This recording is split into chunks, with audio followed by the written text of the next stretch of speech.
राष्ट्रपति ट्रंप की धमकी के बाद अब हमास गाजा में सीजफायर को लेकर तैयार हो गया है। हमास ने ट्रंप के प्लान में बताए गए फॉर्मूले के मुताबिक सभी जिंदा और मुर्दा बंदियों को रिहा करने के लिए तैयार हो गया है। साथ ही गाजा का प्रशासन छोड़ने को भी तैयार है।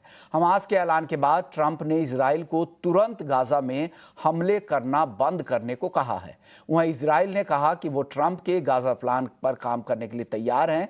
इजराइल ट्रंप के प्लान के पहले चरण को लागू करने के लिए तैयार हैं। इसके लिए वे ट्रंप पर उनकी टीम के साथ मिलकर काम करेंगे ताकि जंग खत्म हो। हमास सभी 48 बंधकों को रिहा करने के लिए भी तैयार है। बंधक सीजफायर लागू होने के 72 घंटे के भीतर रिहा किए जाएंगे और बदले में 2000 से ज्यादा फिलिस्तीनी सुरक्षा कैदियों और मारे गए गाजा वासियों के शव भी लौटाए जाएंगे। ये लड़ाई 2 साल से चल रहा है।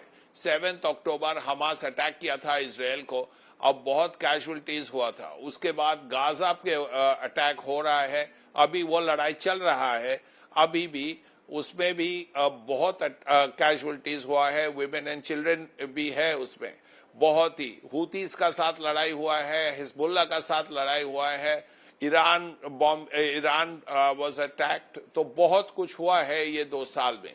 लेकिन अभी पीस प्लान आया है और आशा है ये peace plan will go through. The point is that Hamas कह रहा है फॉरेन लीडर्स नहीं होना चाहिए as part of Gaza authority. Now that is a problem. दूसरा जो प्रॉब्लम है ये वेपन्स लेके, क्योंकि हमास कह रहा है भाई हमारा जो वेपन्स है हमारे साथ रहेगा।